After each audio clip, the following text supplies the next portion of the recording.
どうもおはようございます。ありがとうございます。はい、ご来場の皆様、そしてライブ配信をご視聴いただいている皆様、おはようございます。これよりアークシステムワークスのギルティギアストライブジャイポ2020スペシャルステージを、お送りいたします。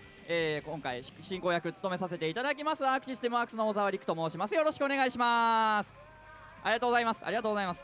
はい、このステージではギルティギアステージファンはもちろんのこと、対戦格闘ゲームファン、そしてアーケードゲームファンの皆様が楽しんでいただける内容をお送りいたしますので、何卒最後までお楽しみください。よろしくお願いします。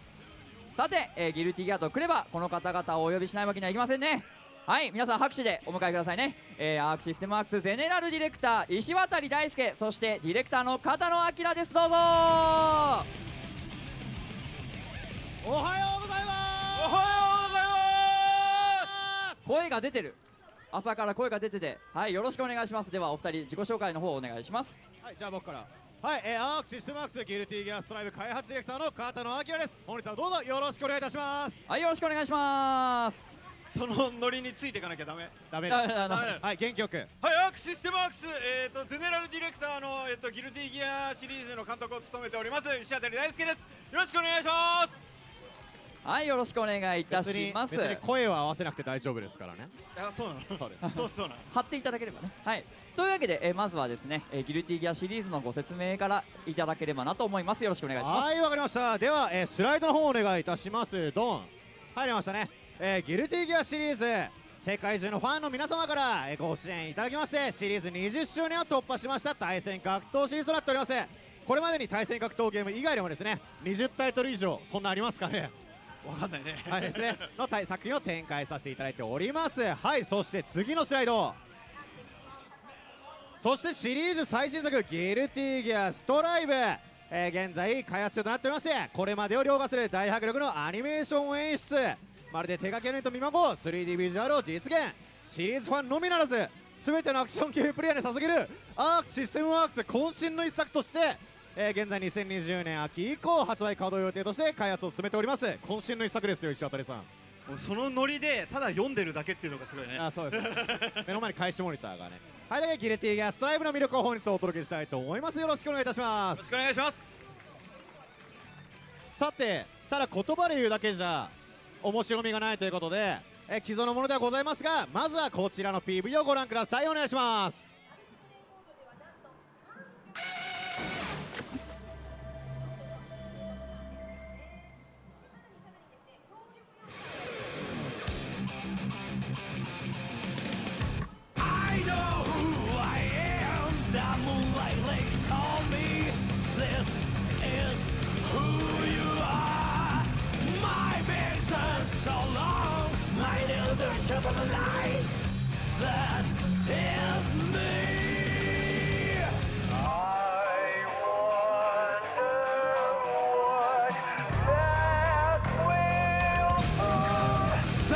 Bullshit blazing, still my heart is blazing. If the world kill me, I don't need a new world under you.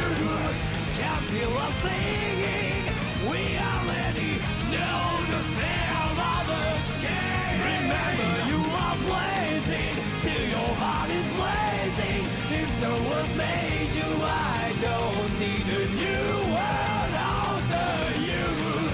Soon you will know, we already know the smell of the game.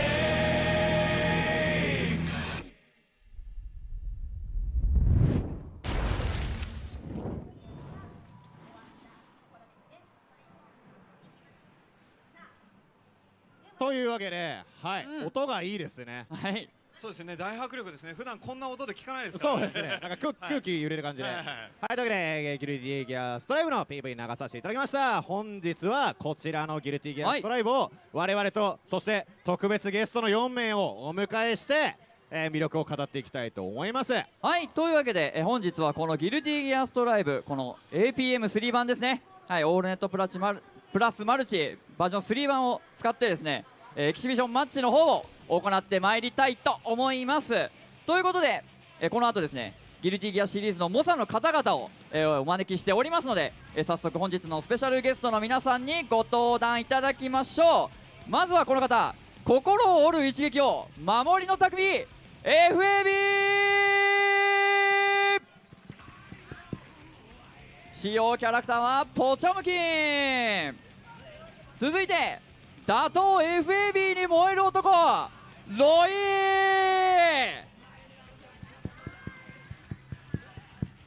キャラクターはソルバットガイ。続いてエレガントに切るアイン。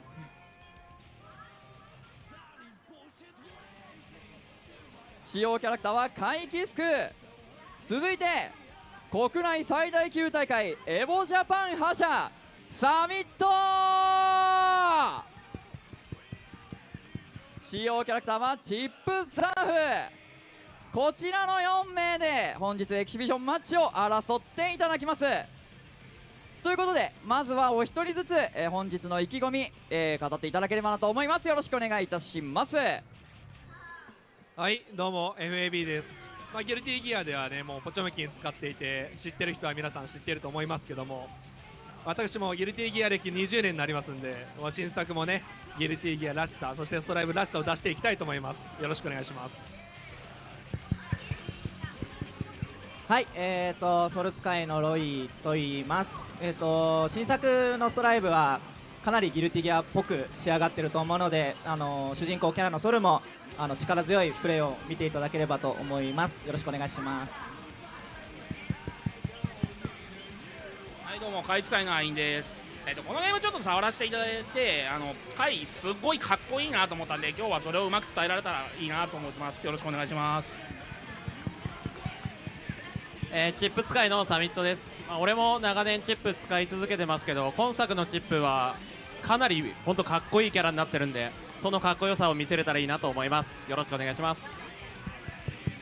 はい、というわけで皆さんありがとうございました。それではですね、この後トーナメントに移ってまいりますが、まずはトーナメント表がもうすでに決まっております。というわけでスライドの方を出していただけると幸いです。というわけでトーナメント表は、このようになっております。第1試合はロイ選手 VSFAB 選手のお二人となっておりますので、まずは、試合のされるお二人、そうですね、もう打倒 FAB に燃える男対 FAB というこの組み合わせがもう第1試合から行われるわけなんですが、ではお二人は、筐体の方にまず移動していただいて、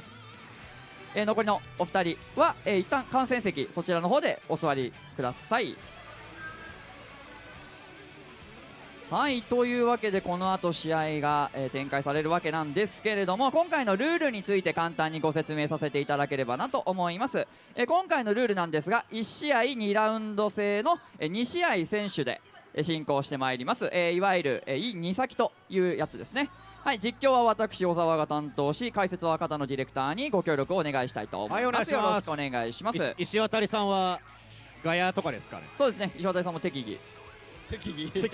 ああだこうだ言っていただければ、はい、邪魔にならないようにコメントしてます。よろしくお願いいたします。はい、ぜひよろしくお願いいたします。というわけで現在お二人準備中ですね。はい、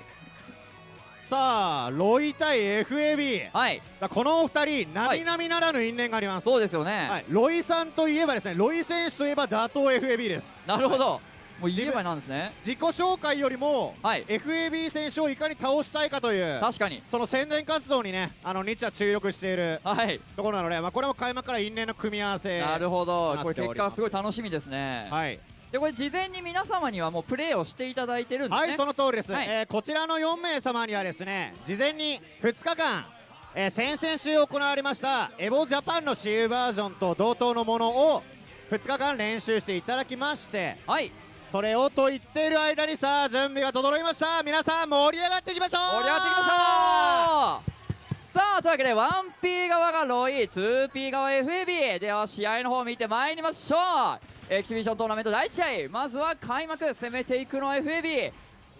さあやはりソル対ポチョメキンということで、はい、立ち上がりはちょっとゆっくりしてる攻防になるのかなとは思っております。これはだから一気に距離を詰めた時に試合が動く感じですね。まずはバンディットブリンガーがカウンターヒット、ド派手な演出が入っていく。さあ距離を詰めていく。さあしっかりしゃがみ小技で相手の受け止めつつスライドヘッド耐えている。ぶっきらぼうに投げてめちゃくちゃ減った。すごいダメージだ。ロイ選手の攻めが FAB のポチャムキンの体力奪っていく。さあ対空はしっかり決めてヒートラックルこれもいいダメージ、距離を詰めて、さあお互いテンションゲージマックスですね。さあ画面の下の方にあるゲージ、あちらテンションゲージ、あれを利用するとこういったロマンキャンセルなどの強力なシステム、必殺技を使うことができます。さあ体力両者ほぼ同じぐらいだが、これはワンチャンス掴んだ方が、さあガード中にロマンキャンセルで相手の攻めを弾き返すことができますね。ロマンキャンセル攻めに守り持っていってるバイナリー、ヘブンリーボトムキンバスターで天国に行ってしまうのか。倒しきる。石渡さん、はい。この演出どうなんですかね。どうってどうヘブンリーですから。ヘブンリーです。それは天国に行って。ああなるほど、ヘブンリーらしい。さあ牽制技に飛びを通した FAB ポチャムキンバスター、ポチャムキンというキャラの代名詞、さらにロマンキャンセルを絡めてコンボを伸ばしていくところ、しかしここはロイのソルが暴れを通して近づいていく、バンディットリボルバーからロマンキャンセル、さあコンボ決めていくぞ、画面足、これは画面足が割れて、画面端でコンボや強力な技を決めると、あのようにステージの端が壊れて別のエリアに移動します。そしてソルのゲージ、割ったソル側のテンションゲージがすごい勢いで増えてますね。あしかしロマンキャンセルでフォローに行ったところ、ポチョムキンバスターぶち込んでいく FAB がまずは1本。ただ本日のルールはいわゆる2先、はい、ななのでるほど、連勝制限の設定がされていない。じゃあこれこのままもう一回とりあえずこの試合はそのままお願いいたします。さあというわけでロマンキャンセルがすごいそうですね、攻めにも守りにも、はい、攻め守り、はいあとはそのいわゆる立ち回りですかね、移動中の攻防にも非常にいろいろな使い道がありまして、特に FAB 選手はロマンキャンセルの使い方が非常にうまいので、ぜひここからの試合も注目していただきたいなと。そこが気になりますよね。はいそのロイ選手はなんでそんなに FAB 選手を倒したいんですか。ロイ選手が FAB 選手を倒したい理由ですか。これはどうします、あとなんか知ってますか。そこに FAB がいるからです。そこに FAB がいるからだそうです。ということですよ。その FAB 選手というのは、この e スポーツ選手としてエベレストみたいなもんなんですか。そうですね、エベレストいいですねいい表現です、はいエベレストが K2 かは分かりませんが、はい山ですね、山です。風林火山で言ったら山ですね。はい、なるほど。非常にうちのスタッフ曰く可愛さ余って憎さ100倍って言ってました。かわいオッケー大丈夫可愛さ余って憎さ、はい、では失そんな礼しました。感じらしいです。続いての試合の準備整いましたね。はい、というわけで2試合目ですね。はい、1P 側ロイ選手変わらず 2P 側 FAB 選手と、キャラクターもソルアン VS ポチョムキン見ていきましょう。まずは開幕空中バンディットブリンガー叩き込んでいくロイ、バンディットリボルバーで距離を詰めて画面端上から攻めていく。さあしかしこれは FAB 選手もそれを見越してのヒートナックルが置かれている。さあ距離を詰めてハンマーフォールから、さあスラッシュ攻撃かロマンキャンセル、ここでサイクバースト、相手の攻めをぶった切るシステムですね。さあ前スラッシュでラインを上げていく、めくりのジャンプハイスラーがヒット、これは移動ロマンキャンですね。ロマンキャンセルしながら移動しましたが、そうですね、方向キー、レバーですね、レバーを2回入れながらロマンキャンセルすると、あのように移動しながらロマンキャンセルをすることができます。ポチョムキンのように機動力が低いキャラクターはもう、同じようにできます、はい地上だと前と後ろなんですが、空中だと上下左右4方向で、さあ面白い使い道がこの後も見られるんじゃないかなと思います。さあここは様子見から画面端見えてきた、足払いでダウンを奪ってジャンプハイスラッシュ重ねつつ画面端押し込んでいく FA、 しかしこれは足払いからタイランレイブ覚醒必殺技、大ダメージを奪っていく。前スラッシュ上からかぶせてポチョムキンバスター決めていく。さすがの FAB 選手ですね、はい、通るんですよね、コマンド投げが。さあまずは開幕ポチョムキンバスターを空振ったところに対してしっかりロイ選手も反撃叩き込んでいく。画面端、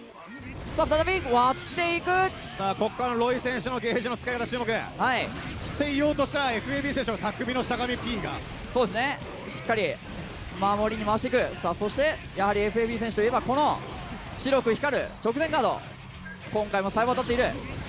さあしかし体力差はかなり歴然といった感じですね。ここからどうまくっていくのか。さあ空中から攻めていく選択肢が増えてきたロイ選手。さあ光る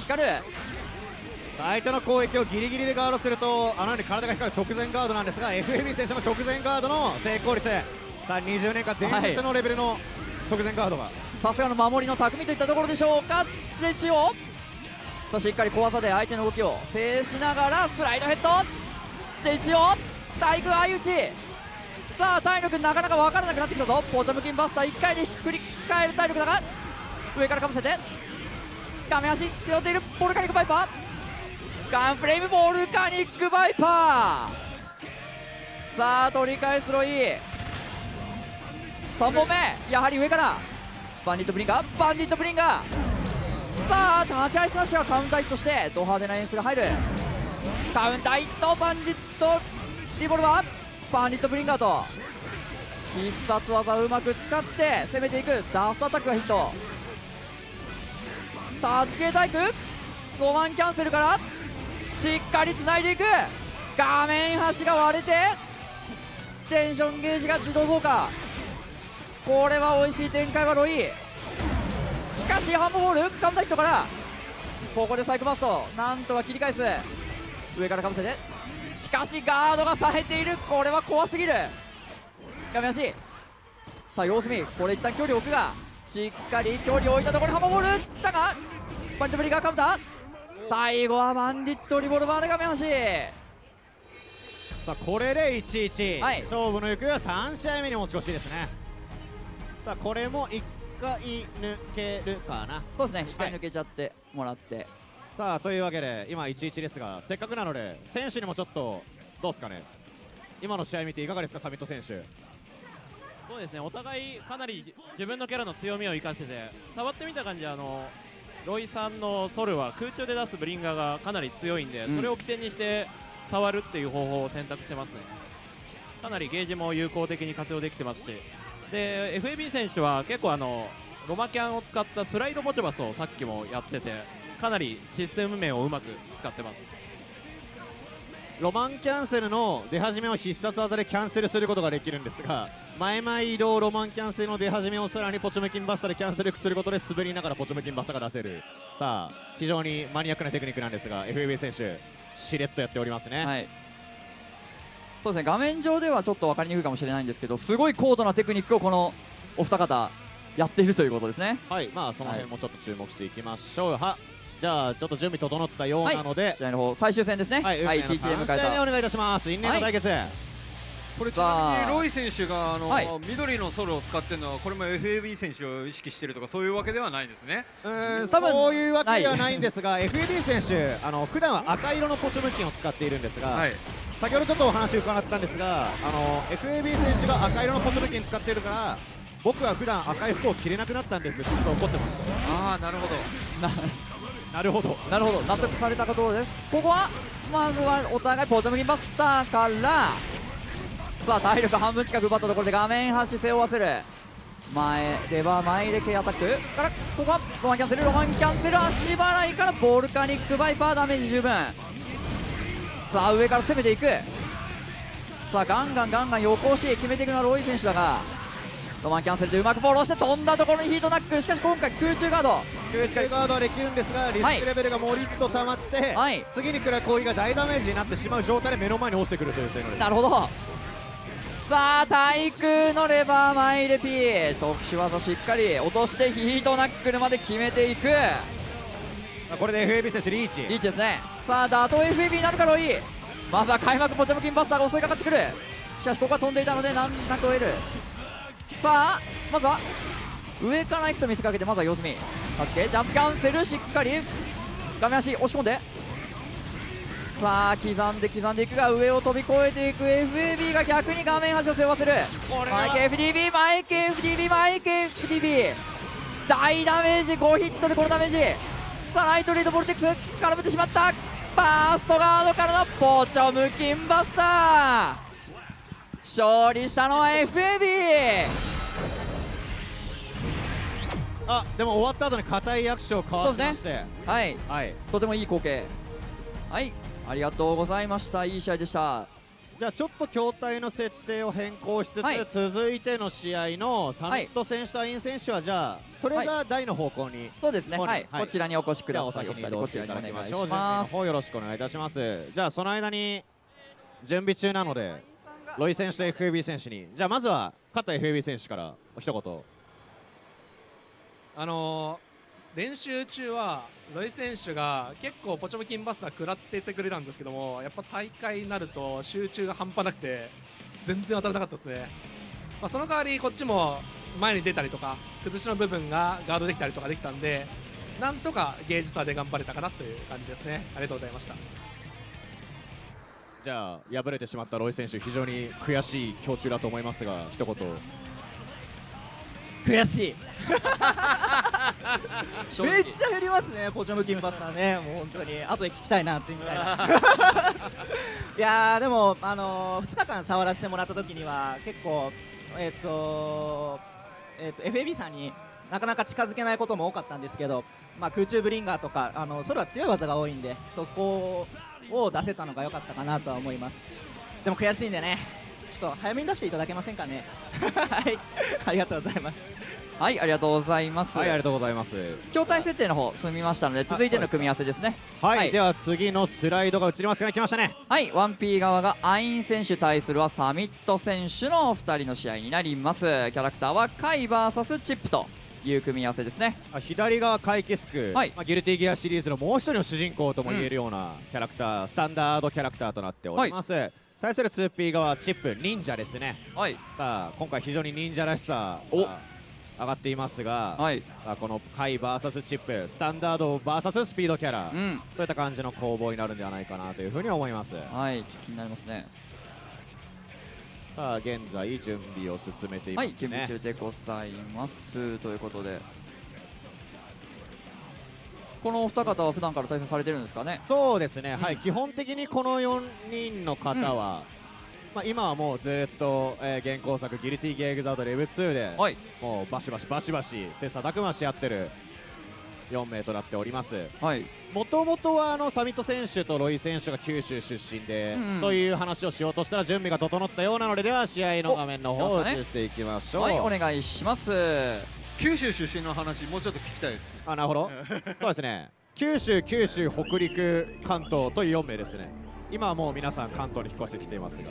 もうサミット選手先ほどまですごいにこやかな笑顔だったのに筐体座るとすごい顔変わりますよね。そうです。しっかりね、対戦カメラも出てますから、はい、配信の方の画面には。それがね、はいプロゲーマーってやつですね。はい、すごいですよね。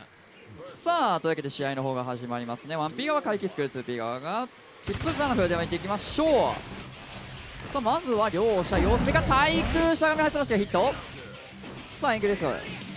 牽制技を有効活用していくアインかい、上からかぶせて前系、さあ画面端背負わせたのはサミットチップ。しかし体力がすごい減ってる。このチップというキャラクター、はい非常に素早いのですが防御力が大変低い、捕まると非常に危険ということですね。さあスラッシュ攻撃がヒットして画面端が見えてきた。さあ新技のダイヤエクラ多分はい向きが変わったんでしょうね。はいそうですね。さあダウンを奪って 3H チャージアタック。さあこのチップが今青く光ってますが、今あそこいわゆる帯電状態というもので、はいあの状態で雷攻撃の技をガードしたりヒットしたりするとちょっと性能がパワーアップする、はいこれは海側の特性といいますか、海側の特性ですね。はいさあ画面端下段で崩してまずは画面端がクラッシュ、中央上からかぶせていくサミットチップ、画面端着地しての下段をしっかりガード、中段選手から最後はアルファブレード画面取り返していく。斜め上に向かって突進する必殺技なんですが、画面柱とあらゆる壁を蹴ってもう一回当てることができるですね。さあリーチの長さを生かしていくアインカイ、上からかぶせてジャンプアイスラッシュから距離を詰めていくサミットチップ、対空操作しっかり空中飛んで逃げたいところですが無理はしない。さあ今出ましたね、ロマンキャンセルをキャンセルして、ロマンキャンセル出始めをキャンセルして、はい展開が早く攻めを、おっとダストアタックガードしっかりガードしてますね。中段攻撃なんですがしっかりガードを立ちに切り替えてしのいでいます。ベータブレード下段スラッシュ攻撃、下段しっかりガード、ロマンキャンセル使ってまだまだいく画面足さあライト叩いていく。これはかわせるのでは。さあロマンキャンセルを使って隙を消していきましたね。空振った時もロマンキャンセルで隙をフォローすることができる。画面端が割れて再び仕切り直しだが、サミットチップはテンションゲージがもりもりたまる。これはサミットチップ体力は少ないもののロマンキャンセルにゲージが回せる。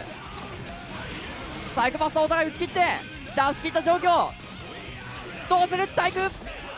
最後はダウン追い打ち。い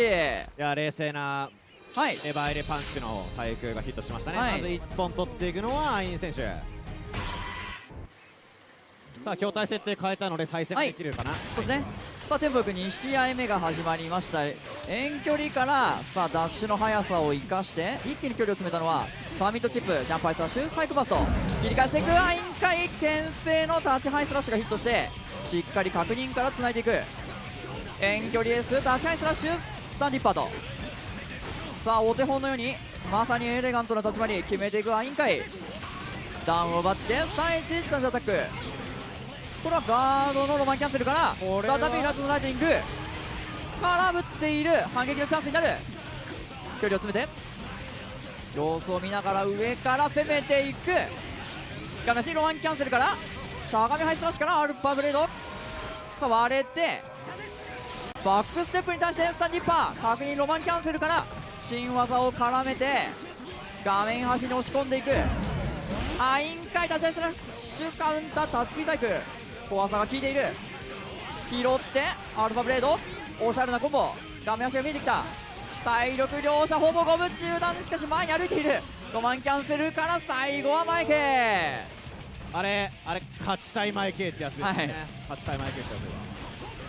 そうですね。はい中段判定なのでここぞという時に振っていく。ダウンを奪ってジャンプアイスラさあこれは投げそうさえですね。さあ中央上からかぶせて金色サイクバスがヒット。テンションゲージが 100% になります。さあこれはサミットチップ大幅有利だが体力差がかなり大きいぞ。どうする。元老さんは飛んでいる。ナイスジャンプ。地上にラジに投げが決まるがしっかり飛んでいるアイン回。空中ダッシュからさあセイクリットエッジ削りダメージも相まってしかしジャンプアイスラー押し込んでいく。ジャンプアイスラー足払い決勝。しかし画面足どうする。スタンディッパーでフィニッシュ。これでアイン選手がリーチ。さあ3本目ラストはジャンプで足払いから中央ペイパースラスト無敵がついている。空対空からラストアタック画面足押し込んでさあどうする。ジャンプアイスラーから足払い列車。しかしさあしっかりさあうまく空対空のジャンプ系から地上技に引きずり下ろす。さあ画面足割れて再びテンションゲージ増加タイムだがさあアイン回もこの辺りの対応はさすが。しゃがみハイスラッシュでうまく対応していく。元老さんは飛んでいる。さあうまく空中機動力を生かしていくサミットチップ。さあ投げを決めてロマンキャンセルしゃがみハイスラッシュ拾ってアルファブレード。これで 1-1 です。はい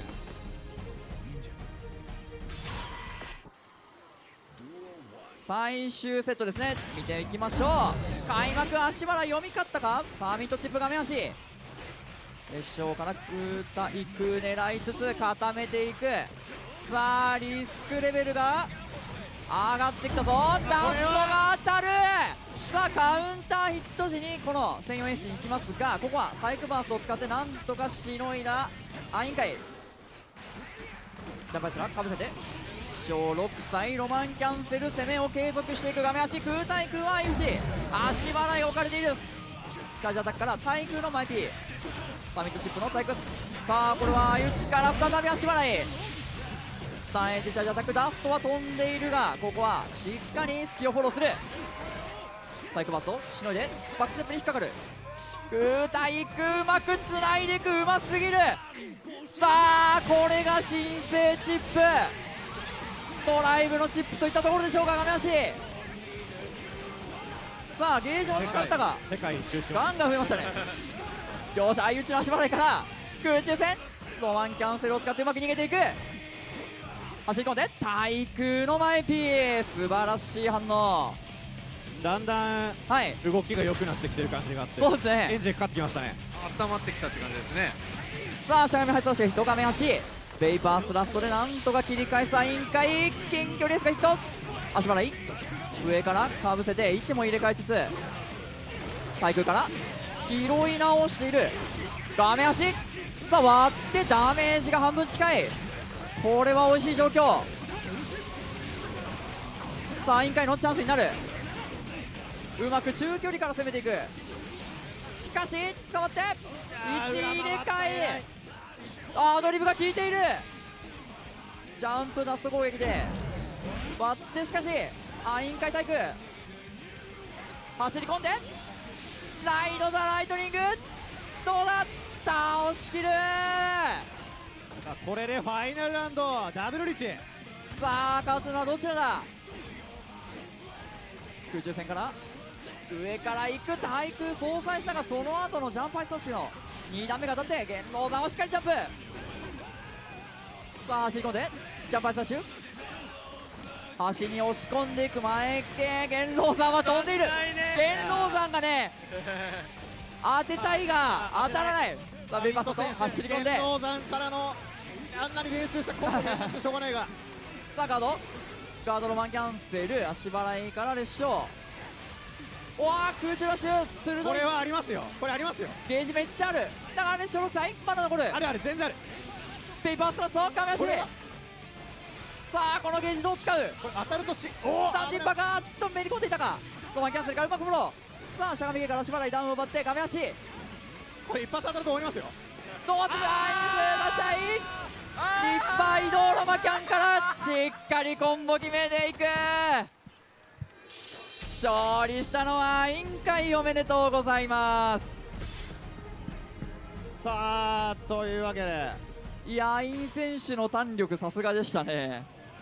さあ小沢さん、はい、次は次の組み合わせなんですが、負け同士の組み合わせになります。 3位決定戦3ですね。位決定戦になりますね。ということは1試合目で敗れてしまったロイ選手対、惜しくも敗れてしまいましたサミットチップ、はい、ロイ選手対サミット選手のはい3位決定戦になりますので、お二人はでは申し訳ございませんが、はい、さあじゃあ今のうちに準備中にヒーローインタビューでアイン選手、はい、アイン選手、はい、入ってる。元老山は食らうわけにはいかなかった。練習中にだいぶあれ飛べなくて、はいはい結構強く意識してたんですけど、まあ一応今回は全部飛べてよかったな。なるほど。さすがの反応でした。素晴らしい。実際どうでしたか、サミット選手と。結構事前対戦とかだと最初は苦戦していたような印象を見受けられました。そうですね、やっぱ全然ある程度どんな感じで相手が動いてくるのかっていうのが分かったんで、まあ、ある程度対応できたのは良かったかなと。まあ、特に対空の前パンチがそうですね、的確に、結構 J ハイと相殺してて、はい、ジャンプハイスラッシュと、はい、で練習中全然反応できなくて2段目当たってたりしたんですけど、はいまあ、ある程度は反応してボタンを押したりはできてよかったなと。結構目が慣れてきた感じ。そうですね。なるほど、ありがとうございます。じゃあ今の試合を見て FAB さんいかがでしたか。いやー、アイン選手がめちゃめちゃ頑張ったなっていう印象がすごく強いですね。やっぱりそのチップが終始押してるペースがあったんですけども、要所要所でアイン選手の牽制を当ててしっかりダウン取ってっていうあたりがうまく機能していたっていう。で最終的にはやっぱり弾力とか無敵技の使い方が勝敗を使ったかなっていう。ありがとうございます。そして準備が整っているので、3位決定戦ロイソル VS サミットチップ、よろしくお願いします。はい、見ていきましょう。3位決定戦ですね。 1P 側がロイ選手、キャラクターがソルバットガイ、 2P 側がサミット選手、キャラクターはチップザナフ。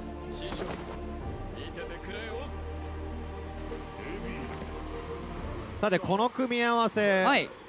今回ソルバットガイ、破壊力が非常に高いので、なるほど、チップがちょっと攻撃ガードしたりした後に何か食らうとすごいことになる。さあこれはなるべく触られたくないサミットチップ。しかし画面8、ロマンキャンセル伸ばしにいったところにサイクバースを使って切り返していく。さあこれお互いバースがなくなってしまう、さあ画面8割れて仕切り直し、ジャンパーダッシュ、足払いガードから列車をバックステップ攻めていく。ガンマブレード分身を飛ばして暴れていくが、ガンダッシュから攻めていきたいが、差し返しのスラッシュ攻撃、お見事。冷静ですね、サミットチップ。はい、タイミング見てましたね。そうですね。さあ2本目、さあ空振りに対してタッチ系による冷静な反撃、素早いダッシュから投げを決めて画面端空対空のジャンプ系置かれている。マイピーバンディットリボルバーにマイピー合わせていく。さあ画面端位置が入れ替わってチャンスになったかロイ選手だが、ガンダシから元老山、念願の元老山。さあ壁走りコンボ、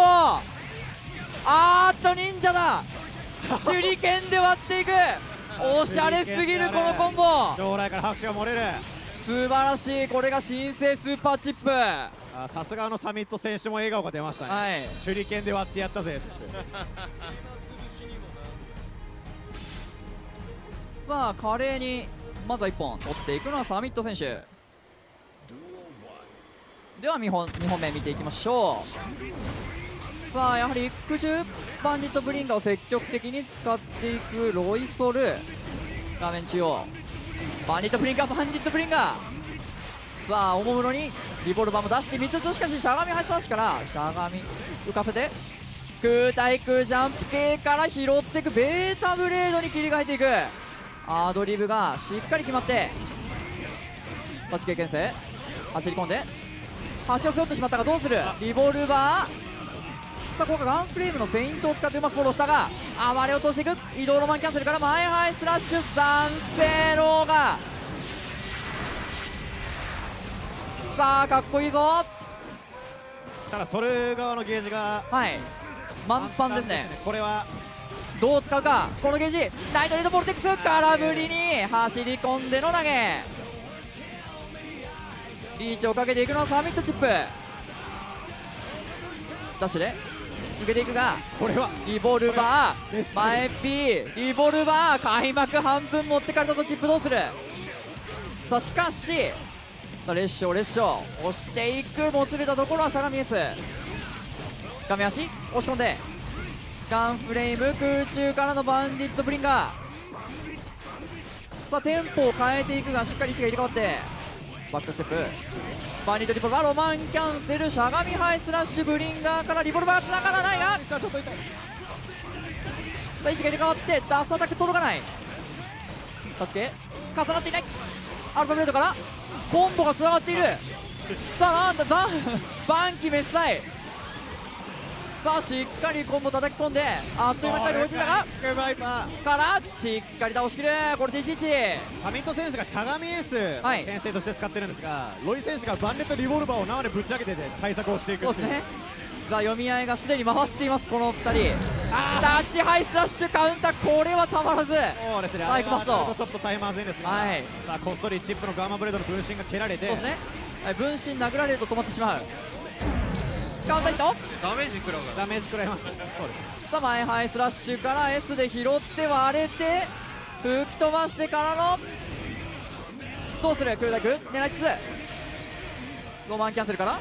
チャーミハイスラッシュバンディットブリンガーバンディットリボルバーバンディットブリンガー、さあ必殺技がポンポン決まって非常に気持ちいいコンボ、男性ローガはフォローする。さあお互いテンションを上げ、しかし画面足見えてきたガンマブレード暴れている、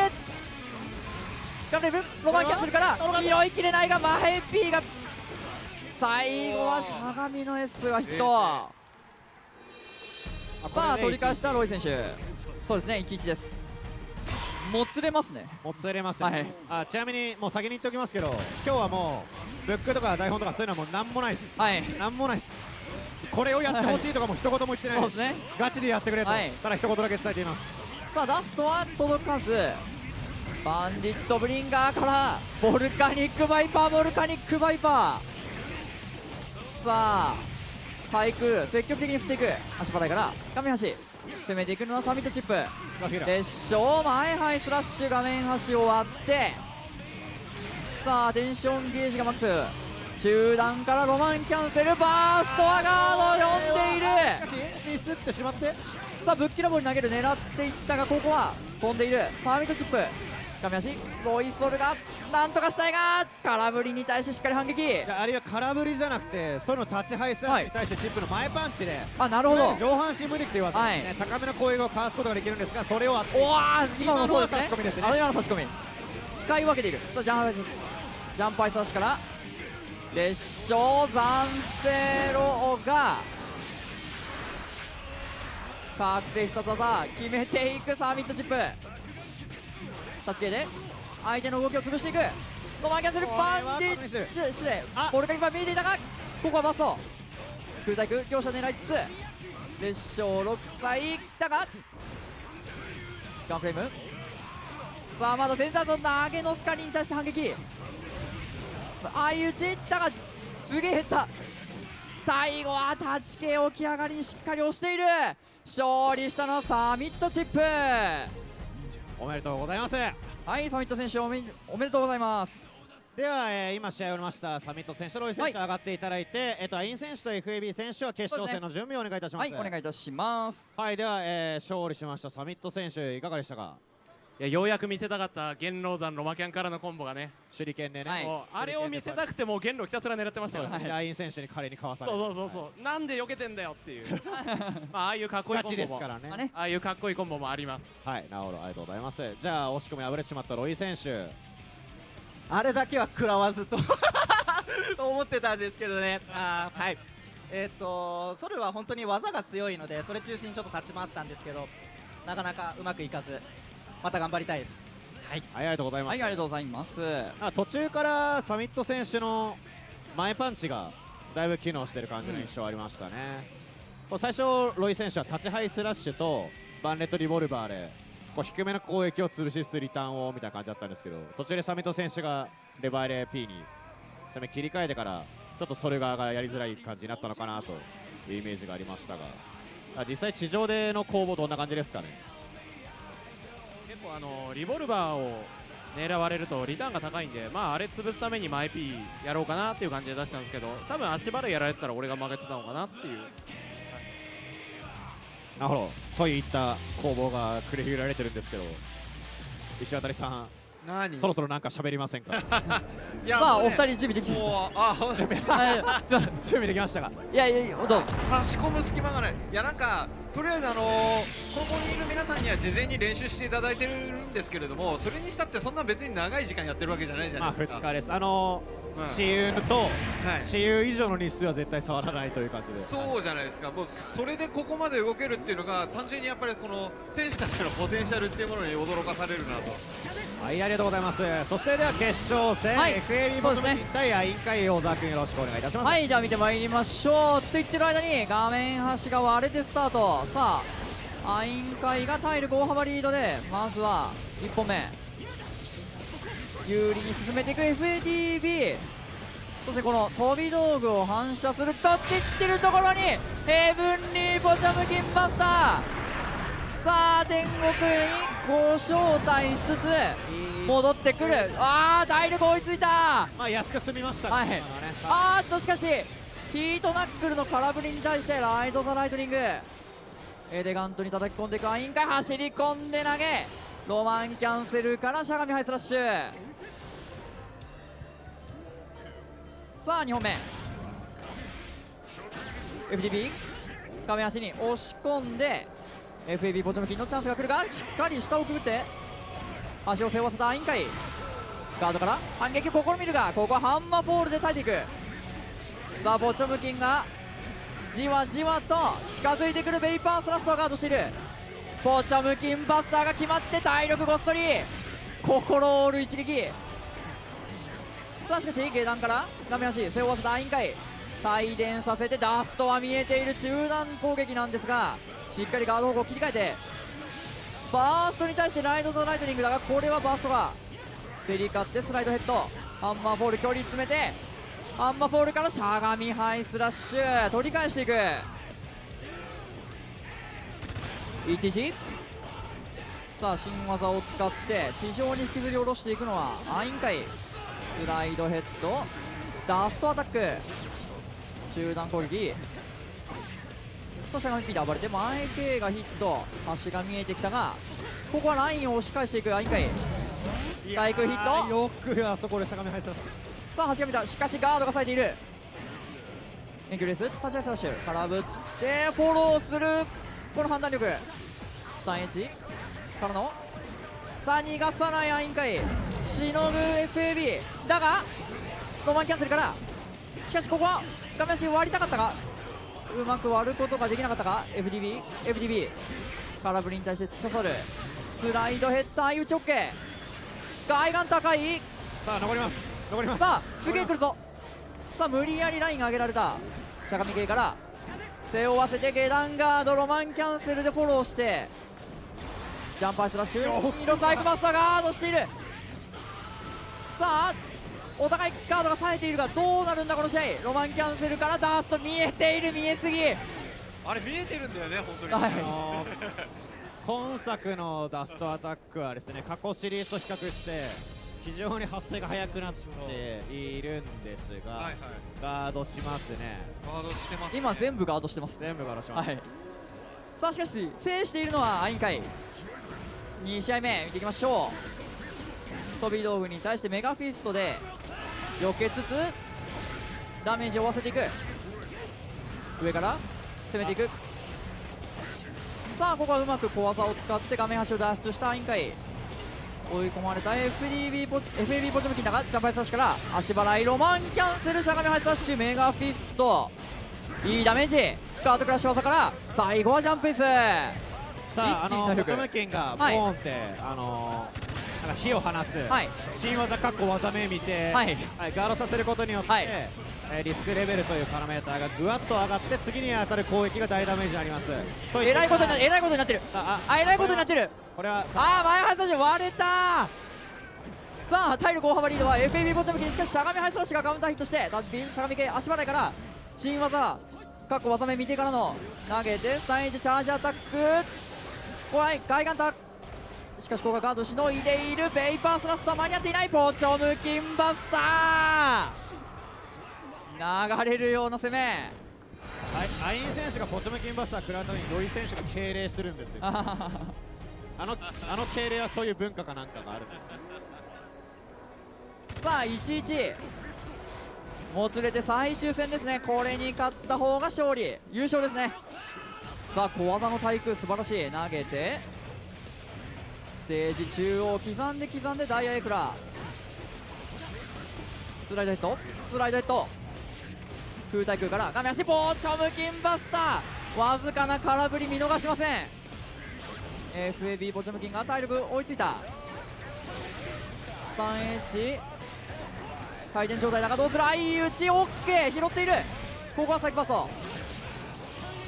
3H 両者テンションゲージがマックス。ライトザライトニングにゲージを回して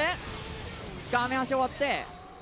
さあゲージも吐きつつこの後テンションが溜まりやすい状況だがよく飛んだ。投げが使ってしまうと隙が大きい。スタンディッパーの空振りはロマンキャンセルでフォローする。投げは決まらない。飛んでいるがキンバースいい素晴らしい反応。このセロナイスガード硬すぎる。スライダーとは飛んでいるが空中戦闘する両者。しかし最後は新技見えるもんかねデュエル2見えるもんなんですね。リーチかけたワインかい。だがこの試合分からないぞ。走って投げて画面端置き攻めは近距離 S を選択。メガフィストタッチスピード止めてロマンキャンセルから画面端 3H さあ無理はしないアインカイだがさあうまく使っていく空中ダッシュ鋭い攻め FDB 狙いつつしゃがみスラッシュバックステップで華麗に避けてロマンキャンセルから画面端ダイヤいくらで画面端が割れて後がなくなったがまだ残る。最後はタッチピー優勝はアイン選手おめでとうございます。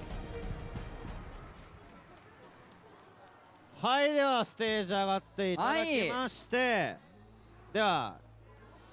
優勝したアイン選手に優勝のお気持ちをお願いいたします。はい、ありがとうございます。いや普通に嬉しいです普通に嬉しいです。はい、おめでとうございます。いや、よかったですね。すごい盛り上がりましたね。はい、ありがとうございます。はい、というわけでエキシビショントーナメントの方は以上となりますということで、見応えがね抜群でしたね。そうですね。はいでは優勝したアイン選手に今はい大きな拍手をお願いいたします。はい、ありがとうございます。配信の方も盛り上がってるといいなと思います。というわけでまだまだねスペシャルステージ続きますよ。むしろねここからがね我々本番といいますか、この後はですね本日ゲストとしてお越しいただいている皆様からですね、開発者にこのお二人に直接物申すトークセッションを予定しているということで、はい、ここからはねトークセッションの方に移りたいと思います。座談会のような雰囲気で和やかな感じで何卒よろしくお願いいたします。よろしくお願いします。はい、よろしくお願いいたします。では早速ですが始めていきたいんですが、まずは、質問等々の前に、じゃあ手前のサミット選手から順に実際にギルティギアストライブ触ってみて、実際どんなもんだったかなという感想を、本日のトークは忖度手加減全部無料で、はい、よろしくお願いいたします。はい、というわけでじゃあ実際に触ってみての感想をサミット選手からお願いいたします。はい、純粋に思ったことはやっぱり前情報だとやれることが少なくなったとか自由度が少なくなったって言われてる今作なんですけど、触ってみると今見たら分かるように何でもやれることはやっぱ残ってるんですよね。でチップなんかも空中ジャンケーヒットから状況確認してまた拾い直したりとか、相当ちゃんとギルティギアをやってるんで、それがもう一番印象に残りました。楽しいです。ありがとうございます。ありがとうございます。なんか褒めてもらっちゃいました。よかったね。忖度なのか。もっと脅されるんじゃないかって感じで。はい、じゃあアイン選手お願いいたします。はい、同じ感じなんですけど、やっぱ、ちゃんとギルティギアだなっていうのは触って思いましたね。で結構回スタンダードキャラだと思うんですけど、大電のシステムとかで新しい要素もいろいろ入ってて、結構普通に掘り下げる要素もいっぱいあって、まだ全然これから楽しめると思うんで、期待できるなと個人的には思いました。ありがとうございます。ありがとうございます。じゃあロイ選手お願いいたします。はい、僕もサミット君と似てるんですけど、最初シンプルなゲーム性だと思ったんですけど、特にロマキャンセル周りが特に奥深くてですね、すごいソルは特にコンボの選択が迷うなと思いました。2日間触らせてもらって、今回ロマンキャンセルを含めた時にブリンガーとか結構シンプルな構成なんですけど、ナイトボルテックスとか、前でいうグランドバイパーが入ったりも実はするんで、やり込めばさらにヘールコンボがどんどん見つかってくる奥深いキャラになってるんじゃないかなとそれは思います。ありがとうございます。ありがとうございます。では FAB 選手。はい、まずはですね、完全新作なギルティギアっていうのが感想に出ますね。これ字面当たり前なんですけども、今までのギルティギアシリーズだと共通のシステムがあって、でそれが流用できてたんですけども、ストライブだと、ガトリングとか投げとか、受け身であったりとか、バックステ直がなっていく細かいシステムもそうなんですけど、かなり変わっていて流用ができないんですね。でこれだと今までのギルティギアの定石の部分っていうのが、通用しなくて、で俗に言うギルティ力っていうよりは、完全に新規を作る力であったりとか、格ゲー力が問われるスタートになりそうだなっていうのがまず感想一つあります。なんですけども、これギルティギアのもともとやってる人たちは知識持ってて、で技の知識は運用できるし、でロマキャンとかも今画面見てもらえたら分かると思うんですけど、結構流れは同じで使えるんですよね。であとはバーストだったりとか、リスクゲージの管理だったりとか、この辺りは直感的にギルティギア勢は使えるんで、新規勢とギルティギア勢がちょうどいい感じにスタートできるんじゃないかなと自分は思いました。ただ一番重要だと思うのはそのギルティギアらしさっていうのが感じていて、それ全然失われてないなっていうところだと思うんですよ。でそれっていうのが、自分は考えたんですけども、テンションバランスとリスクゲージの攻め幅の大きいゲーム性と、で今新しくなった空中戦の攻防であったりとか、新ロマキアンの戦略性だったりとかで、見てて思ったと思うんですけど、画面端当たるともうすごいんでワクワク感すごいっていうのがあって、でそれらを高速で判断するカタルシスってやつが、ギルティギアやってるなっていうのね、すごく感じました。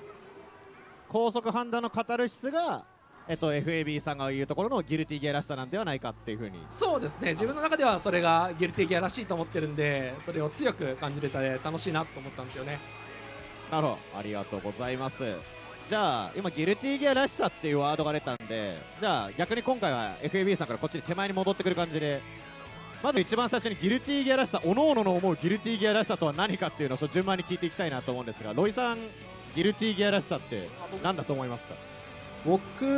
のギルティギアらしさですか。正直なところで言うと、ガトリングというかコンボがつなげやすくて、かつキャラクターに個性があるのが、ギルティギアらしさかなと思います。キャラによって全然違うっていうのがやっぱり一番ギルティらしさかなと思いますね。じゃあまずはちょっと順番に聞いていきましょうか。じゃあアインさんギルティギアらしさって何ですか？そうですね、個人的にはやっぱやれることが多いゲームなんで、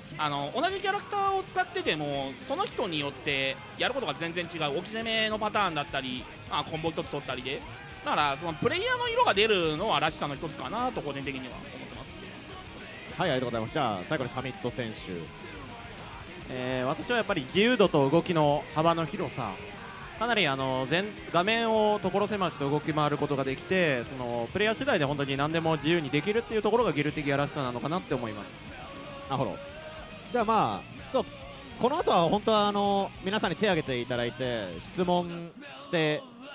いただくみたいな感じにしようと思ったんですが、今ギルティギアらしさっていうワードが出まして、ではこれギルティギア生みの親石渡大輔の思うギルティギアらしさってまあすごいいろいろあると思うんですけど、まあ今とりあえずバトルの話をしているので、なんか思うことあればぜひ。まず何が驚かされるって皆さんゲームもうまいんですけど喋るのがうまいなと離れしてます。なんか離れしてる。そうですね、忖度なしと言わせていただきましたけれども、なんか十分それを感じるようないやそうですね。優俺なんかしい言葉をいただいてまあコメントで若干疑われてるんじゃないかって少し心配してるんですけど、はい、そうですね、まあただ本当に別に事前に打ち合わせたわけでもなく、はいこれからもちょっとこの時間いろいろぶっちゃけトークみたいなのしていきたいんですけども、まあギルティギアらしさっていうのは、まあ僕ら開発陣の方では一番多く出るワードが多分悪さ、悪さ、はい、悪さ、ゲームを作っててとにかく悪さを入れたいと。このプレイヤーがこの悪さを発見した時に楽しくなったり突き詰める感じがある。でそれが通常のプレイの中ではなかなか見えてこないところになんか面白みがあるというのをどんだけ入れられるかっていうのが結構他の他社さんの格闘ゲームと比較しても、まあ、ギルティギアっていうのはちょっと多いんじゃないかなと、そういうところがまあ、我々はギルティギアらしさだと思っております。確かに開発中に多いですよ。いやまさかこれ公の場でこんなフレーズ使うとは思ってなかったんですけど、悪さこれ悪さできるとか悪いことできるとか、これ悪さ足んないんじゃないのっていうワードは確かによく出ますね。はい、こんなこと言う日来ると思ってませんでしたね。そうですね、ただもう現行のバージョンですら、なんか皆さんいろいろもうポテンシャルをかなり引き出していただいたんですけども、我々悪さもっと入れてますよね。そうですね、はい、もうそれはもちろん悪さ結構あるんでね、このねやっぱリリース後、まあこの今プレイしていただいた段階でも全然開発途中もいいところで、まあ全然キャラクターなんかも全然入ってない状態なんですけそうどですね。もう今後もこうやってプレイしていただいた皆さんの感想とかを聞いて、はい、どんどんバージョンアップしていく、はい、ということを前提になんかもっと言いたいこといろいろ聞いてそうですね。まあこのギルティギアストライブのバージョンはもう本当に開発中で、まあ後でツッコミ来るかもしれないですけど、ゲージ系とかもね全部もう間に合わせで入れたようなもんっていうところが正直あるんですが、この早い段階でまあ皆さんからねいろいろご意見いただいた上でここから開発に生かしていこうかなというところが本日の趣旨となっております。じゃあギルティギアらしさ聞いたところで早速ですが、もう具体的にどんどん話題いっちゃいましょうか。じゃあ開発者に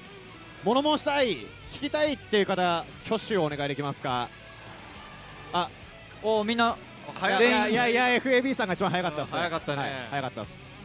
あれ私最初で大丈夫ですかこれ。大丈夫ですよ。全然コアな話になっていくんですけど、いいですよ、やりましょう。私長いことギルティギアやってるだけあって、はい、ギルティギアシリーズ、イグザードシリーズの前のイグゼクスシリーズから、まあ、ずっとやってるんですけども、まあゼクスもやってたし初代もやってましたね。初代もやってましたね。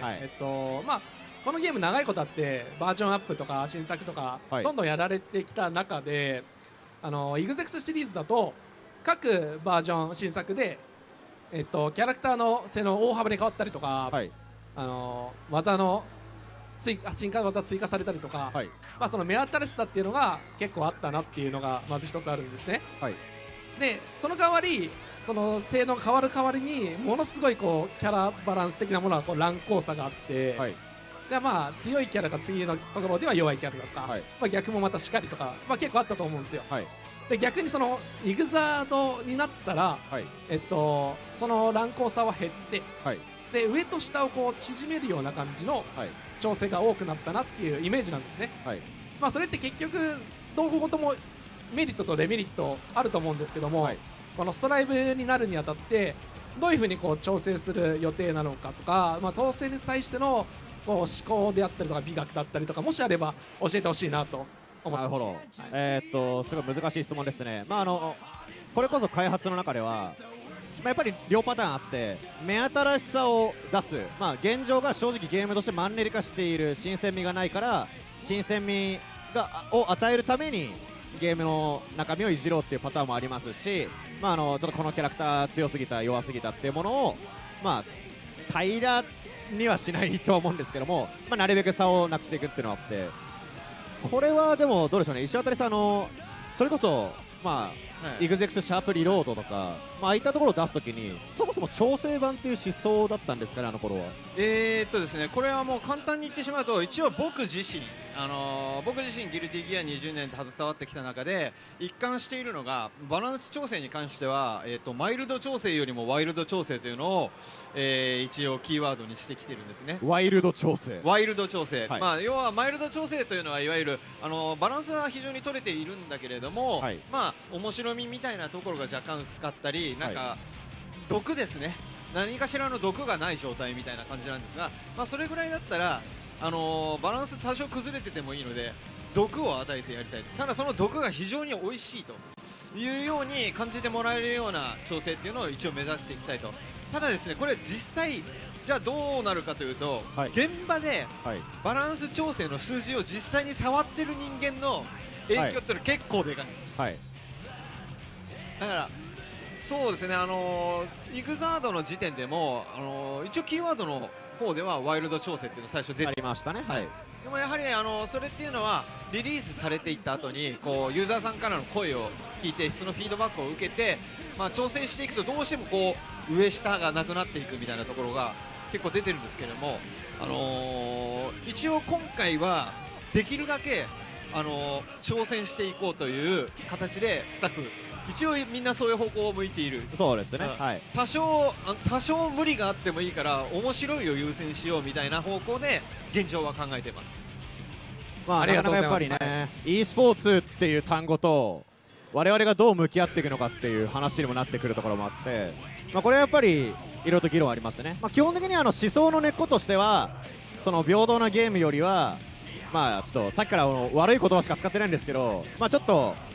壊れっていうと違うんですけどね、尖っているゲームの方がやはりギルティギアらしいだろうというふうに我々も思ってやっているとはいえ、これだけ全国大会、世界大会、プロゲーマー、大会の結果内容に応じてもうそろそろ子供を養う人も出てきている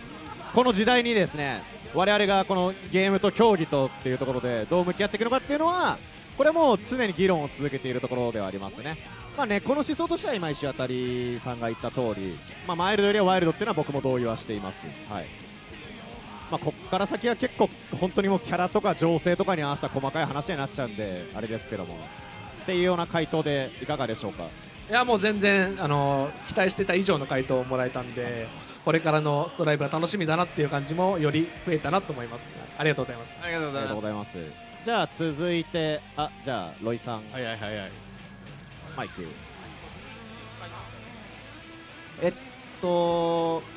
ストレートに言うと置き攻めキャラとかはどういう風にストライブに入れていくのかなと思ってまして、僕ら2日間触った時に、今のバトルでも分かると思うんですけど、ガードしてたら投げるとか、とりあえずしゃがっピーとかを重ねるみたいな打撃中心の、差し合い中心の、プレーをさせていただいたんですけど、画面端割った方がゲージ効率が良かったりするので、どのキャラとは言わないんですけど、置き攻めキャラが入った時に一体どういう風にストライブに入ってくるのか、もしくは入れる予定あるのかぐらいはちょっと聞きたいなと思ってプレイした見た時に思いました。いかがですかね。この置き攻めキャラの定義っていうのはいわゆるギルティの置き攻めってのは例えばミリアだったりザトウだったりみたいな、もう例えば飛び道具を先に設置してその後に人間の目では見分けられないようなゲラント中断を仕掛けていってしかもそれがループするっていう、はい、ストレートに言うともうそうです、はいそういうキャラクターの、はい出るまでは言えないかもしれないんですけど、はいそういう予定ですとか、それをストライブにどう入れていくのかっていうのがちょっと聞きたいですね。なるほど、さすがにキャラクターの具体的なところはちょっと言えないですが、そうですね。そのいわゆる、それも一つの特に旗から見たらギルティらしさって結構そう言われがちだと思うんですね。そうですね、またそれを見て難しそうだなって思う人とかも結構出てくるんじゃないかなとは思うんですけれども、置き攻めキャラというものももしこのストライブに入れるんであればやっぱり置き攻めキャラじゃなきゃダメですよね。そうですね、はい、それは僕も思います。ただ置き攻めキャラは置き攻めキャラとして入れたいんですが、ちょっとイグザードシリーズの反省点として何が起きてるかわからないキャラクターっていうのが結構いました。正直言いますと、その非常に長い時間設置されていて、特にましてやその飛び道具が複雑な動きをしてたくさん出てきて、でそれと一緒にエフェクトというか物に隠れて見えない本体キャラクターがデジタルな中段ゲランを仕掛けるっていうのが、正直やっぱり多かったじゃないですか。あれはギルティギアをやってない人から見たら何が起きてるかすら多分置き攻めって分かってもらえないと思うんですよね。そうですね、そういったところはその置き攻めキャラはいいんだけど、そもそもそれが置き攻めなんだなっていうことがいろんな人に、ギルティギアやってない人にも伝わるようには今回はしなきゃいけないのかなというのは個人的には思っています。そうですね、現時点でもある程度、これまでのシリーズから比べると見てる人間が分かりやすくなっているんではないかなってちょっと自負はあるんですけれども、どうでしょうね、皆さんの見た感想からして。そうですね、なんかどなたか。そうですね、置き攻め回さっき、映ってたと思うんですけど、足払いからスタンエッジチャージアタック重ねてよりフレーム取ってみたいな置き攻めが全くないっていう感じではないと思うんですよね。ただそんなに重ねて昔みたいにロマンキャンセル使って中下の2択みたいなことはできなさそうだったんで、なんか違う形の置き攻めになるのかな。スタンエッジチャージアタックをロマンキャンセルして中下の2択はできませんかね。どうですかね。お前がやってないだけだぞ。できない。取り入れてないただ少なくともね。ね、イグザードみたいにゲージ 25%4 分の1の消費だけでループ性のあるものっていうのは今回ちょっとやりづらくなってるっていうところはありますかね。あとやっぱ空中ダッシュが輪っかついて発生が遅くなったんで、空中ダッシュと着地下段の2択っていうのはやりづらいのかなっていうのは。なるほど。空中ダッシュの着地下段をこの2日間で研究された方っていらっしゃいますかね。ちょっとロイさんが少しですか。今の現状だと着地硬直が結構大きくて、例えばソルでいうとちょっと専門的なんですけど、ジャンプ S ジャンハイから地上に金 S 円 S をつなげるっていうのがなかなか難しかったりするので、置き攻めの起点にはなりづらいのかなっていうのはちょっと今の段階だと思いました。じゃあちょっとストレートなんですけど、ちょっと今マイク持ってるのがアインさんとロイさんなんで、あそこの触り心地いかがですか。しんどかったです。僕のギルティギアらしさが、コンボをつなげやすいとかっていうのが爽快感があるっていうところがあるので、シンプルに上から攻めた時はつながりやすくて下段もつながりやすいっていうのが一番、僕の中では良かったので、そこは難しいところかなとは正直思いました。あそこのコンボがつなぎづらいのはストレスである、爽快感が足りない。そうですね、そこはつなぎやすくして、その後もう一回格闘ゲームの読み合いでもいいのかなとは思いましたね。アイン選手はそうです、同じストレスとんではないんですけど、やっぱ今までと同じ感覚でやるとちょっと機能しないんで、なんか別のことを考えなきゃいけないんだろうなっていうのは思ったんですけど、ストレスっていうほどではなかったですか。個人的には。なるほど。一番最初絶対怒ってるなって思ったんですけど、そうでもない。いや、なんだろう、カイってもともとそんなに崩しの強いキャラって感じではなかったじゃないですか。シリーズによりますが、そうですね。はい。だから、スタンエッジ重ねて中下の2択が代表格みたいな。はい。だからあれと同じようなことができなくなったんで、なんか別のアプローチを考えなきゃいけないなって、ちょっとそこ苦労しそうだなって思ったぐらいで。なるほど、わかりました。FAB 選手、はい。私ポチョメキンなんで、はい崩しは投げとか下段とかが多くなるとは思うんですけども、はいこのストライブになるとみんな中段が早いんですよ。はいなので起き上がりに中段を重ねるとか、はい単純に下段をちらつかせるだけで、はい自分は崩しになるなと思ってて、むしろポチョメキン的には崩しはプラスになってるんですよ。なので、そのストライブらしい崩しっていう方向に持っていけばまた変わるんじゃないかなと自分は思うんで肯定派です。なるほど。じゃあサミットさんどうぞ。空中ダッシュやっぱりボタンを押すタイミングによって速さが変わったり角度も変わるじゃないですか。そうですね、空中ダッシュは、最初に魔法陣蹴るんですが、その後すぐに技を出すとすぐに落下、鋭いダッシュになって、遅めに出すとある程度先の方に行ってから、やると、ボタンを押すタイミングで効果がガラッと変わるようになっていますね、今は。やってるその攻撃側としては結構、いろいろ自由度はあるんですけど、この後の私の話にもつながってくるんですけど、受け手側は結構見てから何かが相当やりづらいっていうのがむしろ空中ダッシュは今までよりも対策がしづらい。そう魔法陣見てから空投げっていうのはできたんですけど、それ相当上集中してないときつかったし、定段を見てから前パン差し込もうとすると、長い定段だった場合後ろに回れたりさっきもあったんですけど、結構受け手側防御側がかなり運ゲーになってしまう、置き対空があるキャラはいいんですけど、そういう印象は受けましたね。そうですね、ベースの思想としては空中ダッシュが出た時点で空中ダッシュ下側が読み勝ちみたいな感じの、空中ダッシュをされた側はただただ、今までやっぱ空中ダッシュ反応できるはできないからだったんですけど、あそこの空中ダッシュが成立した時点でもうすでにもう攻め手側が有利、ダッシュで突っ込んでる側が有利の攻防になるようにっていう思想があるんですね。それでああいう感じにはなってるんですが、確かに僕も実際にストライブを対戦すると空中ダッシュの魔法陣見てから、ボルカニックバイパーとか S ベイパースラスト持ってればなんとかぐらいですかね。で少なくともそこを意識してると普通のジャンプは全部通しちゃったりするので、そもそも空中ダッシュは僕はもともとのギルティシリーズの空中ダッシュより強いなって対戦して思うんですが、間違いなく強いですかね。なるほど。ちょっと意味合いが今までから変わってきたっていうところはありますが、あそこはまだ、我々も昨年のアークレブアメリカバージョンにはなかったやつで、入れてみて実際お客さんに触ってみてどうかなっていうところなんですが、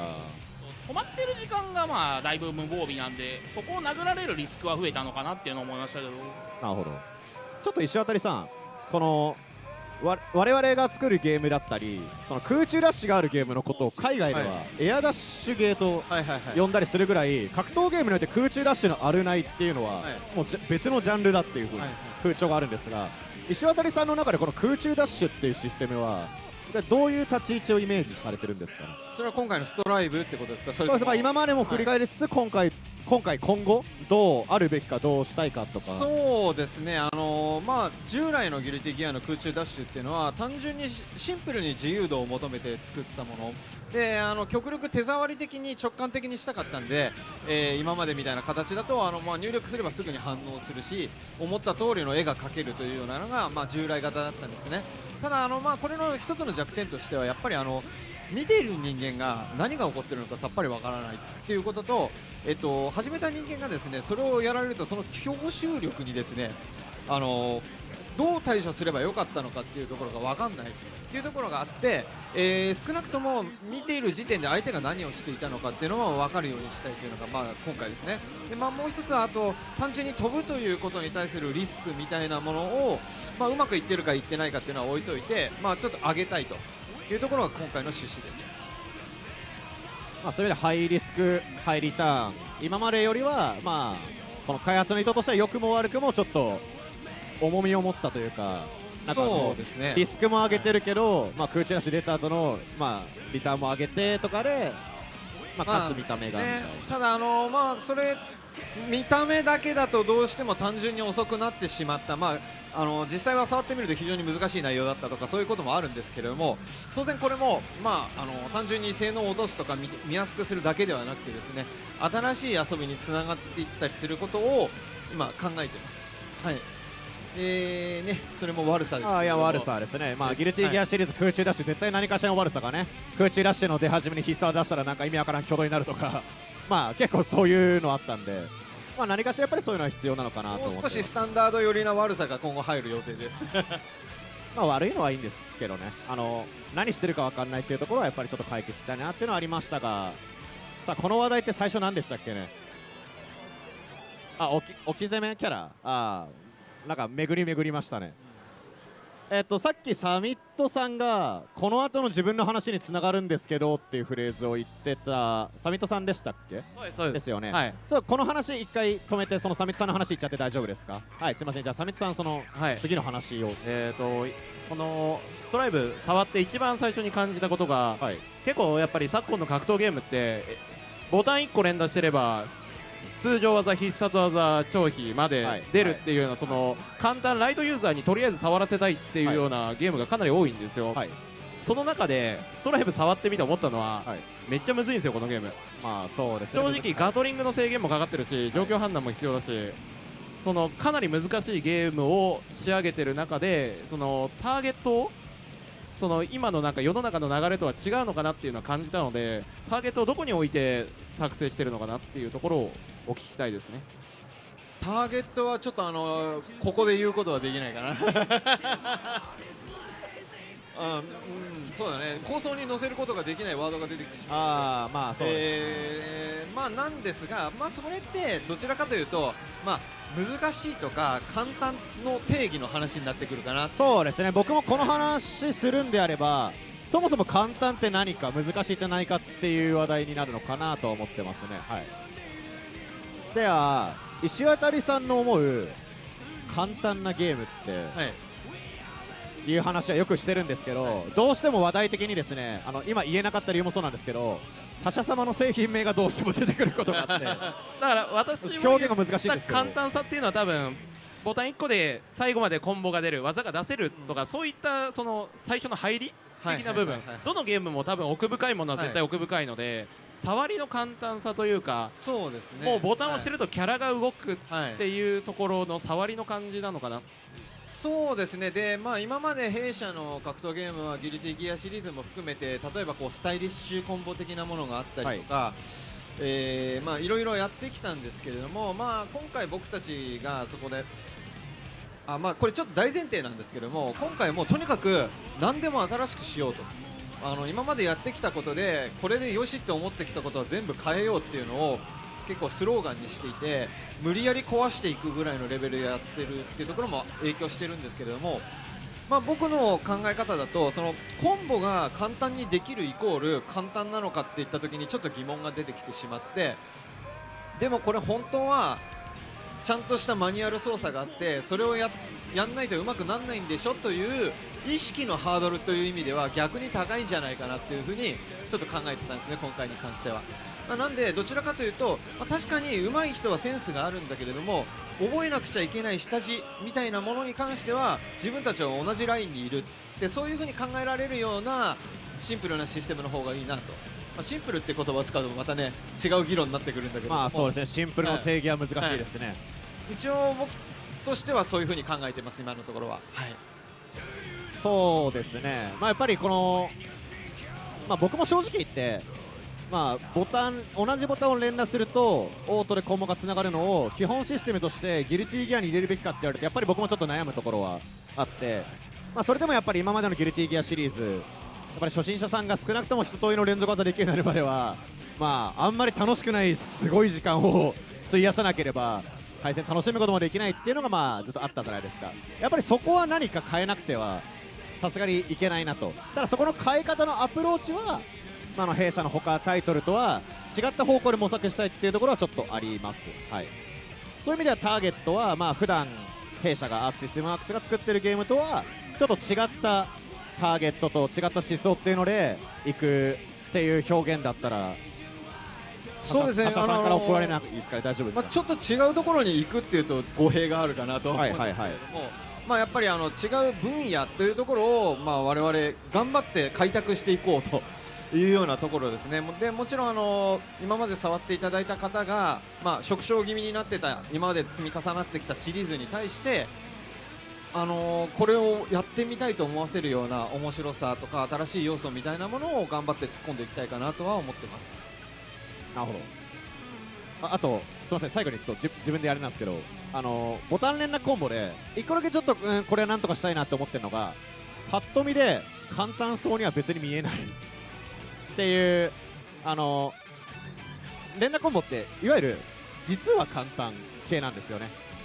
すごい複雑なコンボやってるように見えて、あ、実はこれ連打してるだけで大丈夫なんだってやつ。ただまあそれじゃない、またこのパッと見て自分にもできそうだなっていうものがやっぱり格闘ゲーム原点は必ずあったとは思っていて、で触ると実はむずいみたいな方が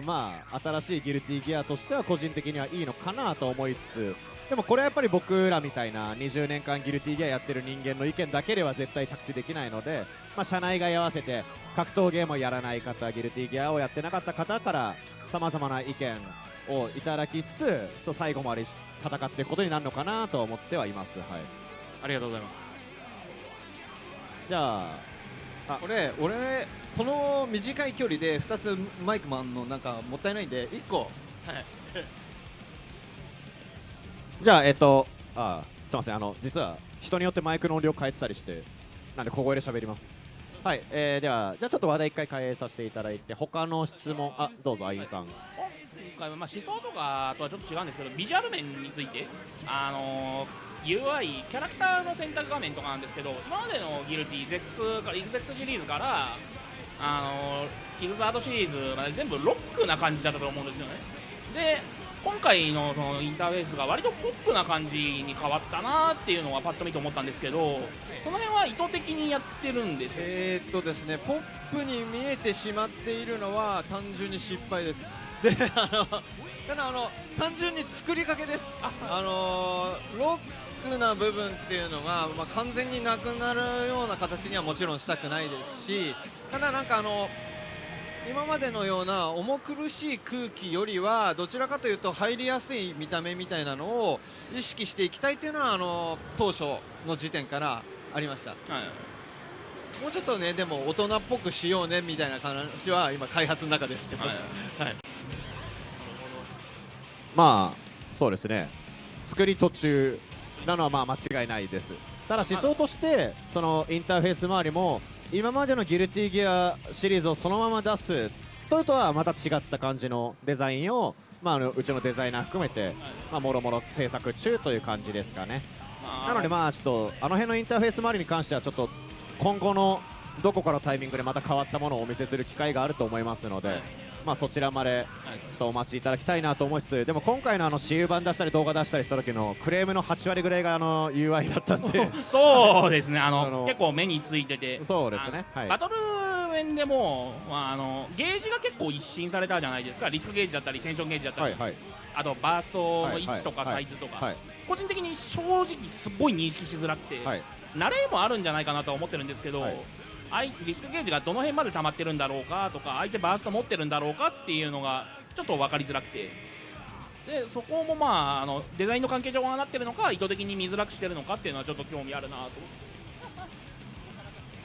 て。いくつか実は意図的に見にくくしているものもあるんですが、何せとにかく本当に作りかけのものなんで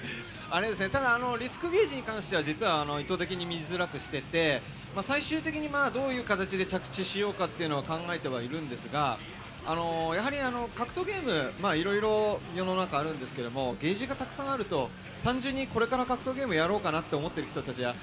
見た瞬間 KO されてしまうというか、こんなに考えなくちゃいけないことがあるのかなっていう要素を極力ちょっと画面から排除したいなと。で分かる人間だけがちゃんと認識できるようになってれば、それでいいかなっていうところで一番方向性は目指してますね。ただその分かる人間が分からんと言ってるような現状なのでそれは何とかしていきたいと思ってます。慣れとかの問題もありますよね。でも少なくとも体力ゲージやテンションゲージと同じぐらいの存在感を、リスクレベルあそこに持たせたくはないという意味では意思を持って、意図を持ってああしていたけど、僕がやっても見づれえなと思ってるからそこはちょっと今後、改善しなければならないかなとは思って、現在進めているって感じですかね。リターンが高くなるからこう難しくしてっていうのもそれはそれでありだと思うんで、納得はできます。全然まあリスクもマックスだけちょっとびっくりつけたりとかやってみたりしたんですけど、思ってたよりもそのゲームデザインを作っていく途中でリスクレベルの重要度がどんどん上がっていって、これ溜まってる上の紫気づかなかったらすぐ死ぬのではこのゲームみたいな。結構動画とかを見て減りすぎだろこのゲームってあるんですけど、動画よーく見てみたりすると大体溜まってたりするんですよね。結構ガシガシ攻撃して今までのギルティギアシリーズでいうところのガードバランスがピカピカ点灯してる状態で技当てて火力高いのボンボンボンボンってやって、うわー8割減ったってやるけど、あれ別にイグザードでもイグゼクスでも8割減るんですよ大体。さあ今回もさっきの対戦でダスト上ダスト飛んでったやつ、はい、バースト打っちゃいましたけど、あれもだいぶ減りますよね。まあそうですね、8割9割ぐらい減っちゃいますね。お、ロイさん、はい、見やすくしていただけたら、さっきの FAB さんにあんだけ減らされなかったんでできれば見やすくしてほしかった、はい、もしかしたら勝てたかもしれない。なるほど、おっしゃる通りですね。はい、やっぱり20年やってる人間が試合中に意識しても見えないっていうのはさすがにやりすぎだと思うので、まあ、そこはさすがにまあそうですね、ちょっとやんないとさすがに怒られるかな、まあ、もう怒られてるんですけど、はい、俺がアインさんにダスト当てた時は光ってるというかびっくりマーク出てるのを確認してダスト打ってっていうのはやって、そうですね。でそこでアインさんがバーストを打ったのを見て、あ、やっぱりこの試合はみんな忖度なしだなっつって逆に安心しました、はい、いやだって死んじゃう体力でした。あそこでバースト使わないでダストの新生ダストアタックコンボフルコン、まだ多分会場にいらっしゃる皆さんも、ダストアタックのそれっぽいレシピって見たことないと思うんですけど、どんなレシピがあってボーンって言って、すみません、勝ちたかったんです。あれで会場の皆さんもこの大会はガチなんだって分かっていただきたんじゃないかなと。あれはやっぱ決めたかったんですよね、はい、リスクゲージ見ながらこっちも結構固めてたから、はい、やったーだったーからのバースト、勝ちたがり、いや攻めてる側は気づきますよね。攻めてる側はやっぱり見るんですよ。見ますよね。防御側はかなり見にくい、見るところが多すぎる。ないですね、正直なところ。チップ特にマイケイドが立った状態から中段飛んできたりもするから、そっちに意識されてると全然頭に入ってこないですね。わかります。僕も見えませんでした。申し訳ございません。はい、というわけでまあ開発中ですが、まあ、現状ここにいる皆さんだけではなく多くの方々からアンケートとかで、あそこに対するクレームをもう本当にたくさんいただいているので、あれも開発スタッフで反省しつつ、次によりその辺が改善されつつでも新しい意図を持ったインターフェースというものを提供できたらいいなというふうに思います。はい、では他に何か皆様、では FAB 選手、今までの話はいろいろあったんですけど、その攻撃の話は出てたんですけど防御側の話っていうのが出てなくて、はい、まあ、自分はデカキャラを使うだけあってめっちゃ防御するんですけど、はい、今回のストライブだと、まあ、最初に言った通り直前ガードが違ったりとか、まあ、バックステップの性能が変わったりとかですごい受け側の心苦しさ息苦しさが強かったんですよね。で今後その直前ガードの変更とかはそれはそれであるなと思うんですけども、なんか新しいシステムだったりとか、その受け側がちょっと遊び心とかでも変更でなんか一手間できるとか、そういったものがあったりとか、まあ思想的なものとかだったりとか、なんかあれば教えてほしいなと思います。なるほど、守り側のシステムですね。じゃあ一応ちょっと石渡さんにもいろいろとご意見伺いたいんですが、まず先に言ってくると僕も大型キャラ使いを長年使っていて、直前ガードは大好きだし、直前ガードなかったら僕多分ポチョメキもテーガーも使ってなかったし、スラッシュバックとかもめちゃくちゃ好きですし練習してましたし、僕はああいうシステム好き側だったんです。ただ開発側に入っていろんな方にテストプレイしていただいたりいろんな方見たりして、やっぱり防御システムってあるとそれできなきゃダメだよってなりがちで、これやっぱり、自分が好きだからっていうものではないなっていうのはちょっと思いましたっていうのを見た上で、石渡さんの考える格ゲーにおける防御システム何かありましたら、なんかこうあるべきだとか、例えば防御システム強い方がいいとか防御システムが難しい方がいいとか、結構ギルティギアシリーズは直前側ではフォルトレスディフェンスなど、難しい防御テクニックが多いシリーズだったかなとは思うんですが、ちょっとその辺考えあればぜひ。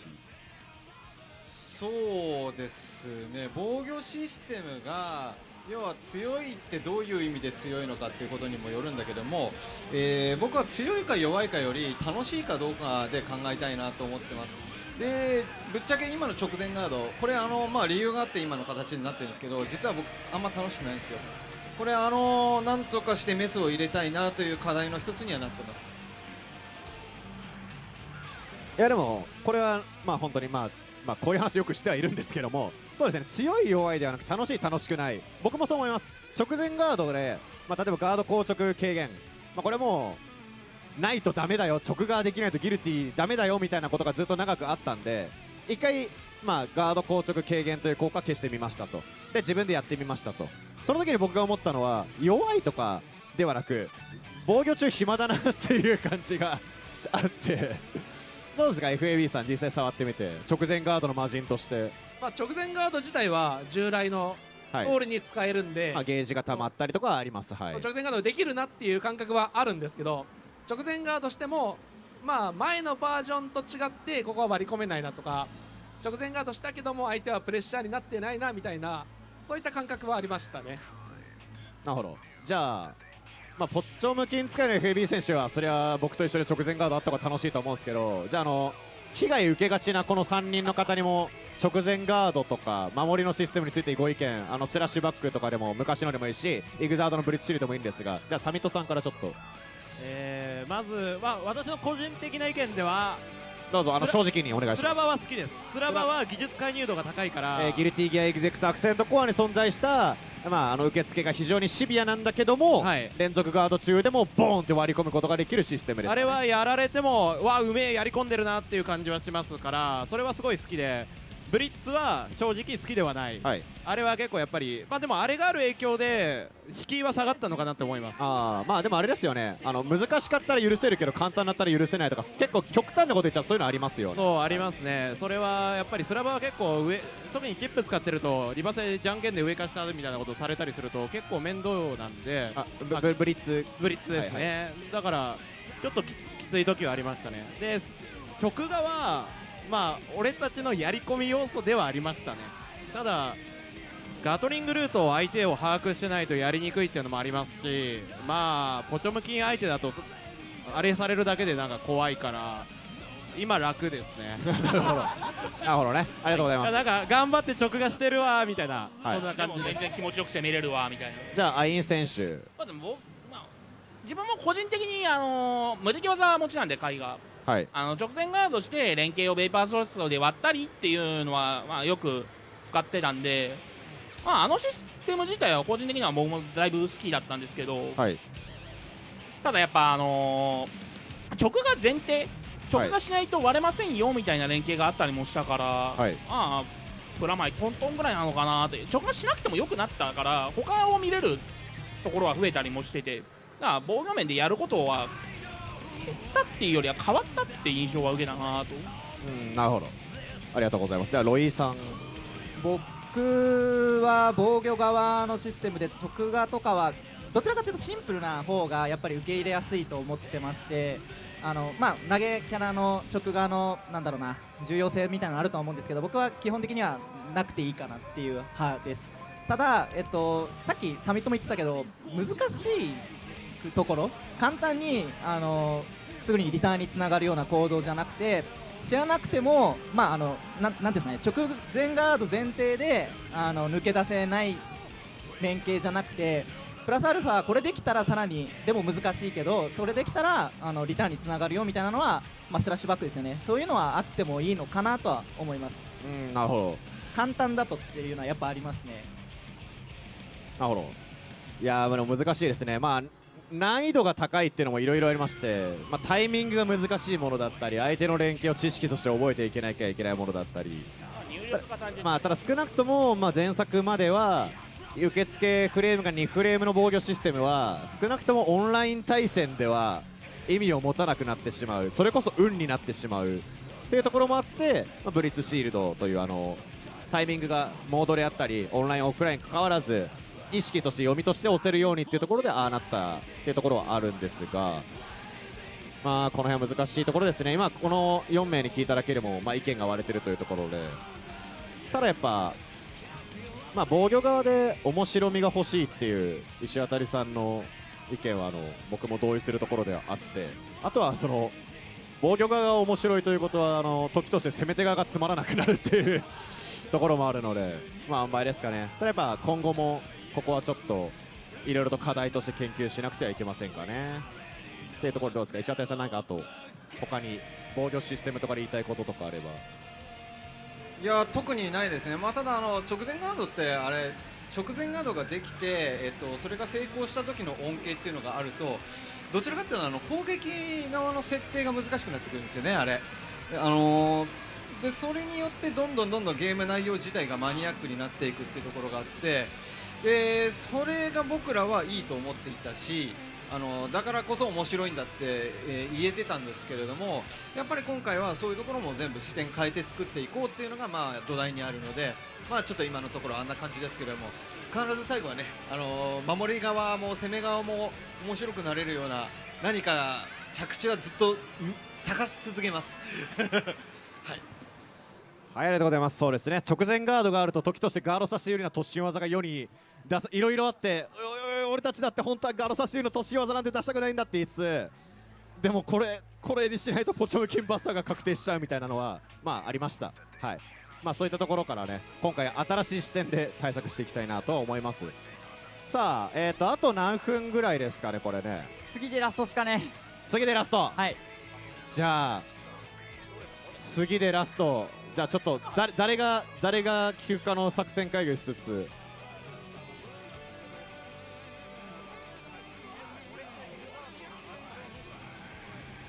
あと1人っていうとすごい難しい。白熱してる。小沢君の持ってるフリップの絵がちょっと気になる。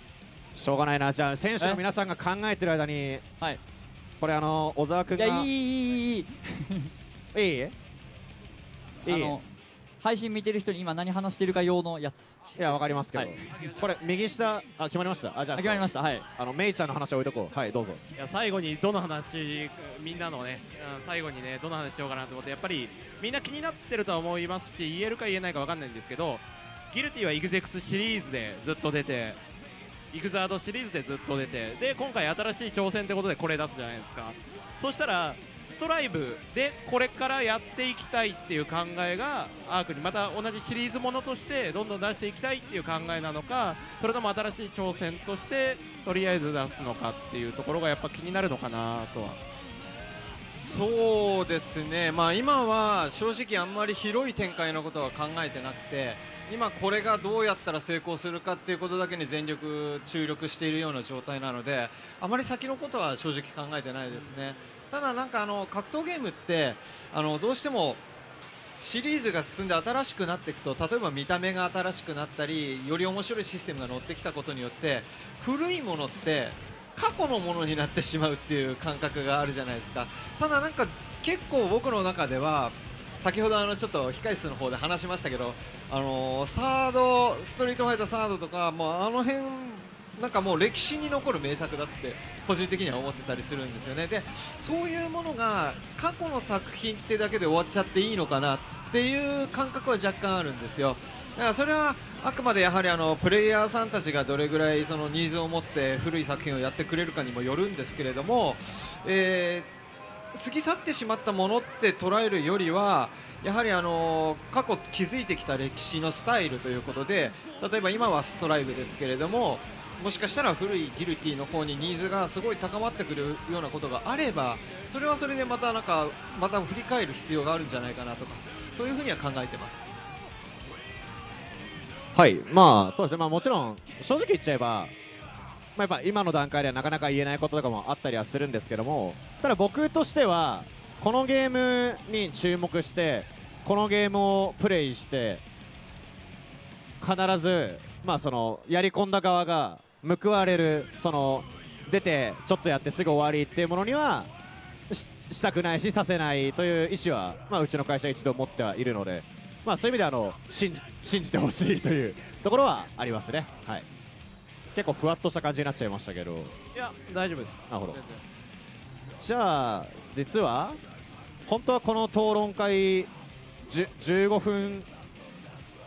分終了予定とかだったんだけど、絶対そんな30分ぐらいで終わるわけねえだろうっつって延長して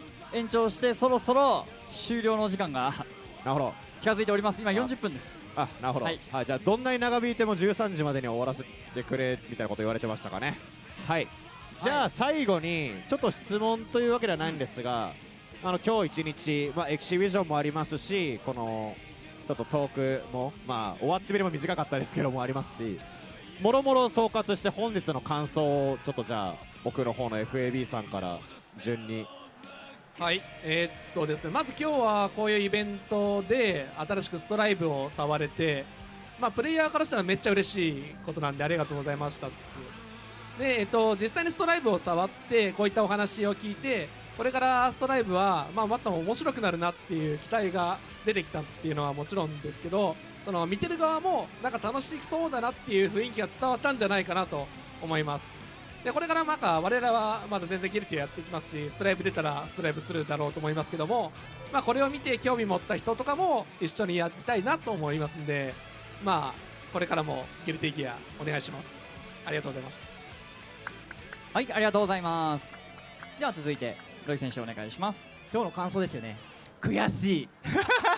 はい、個人的に FAB 選手には勝ちたいなっていう思いはあったんですけども、それは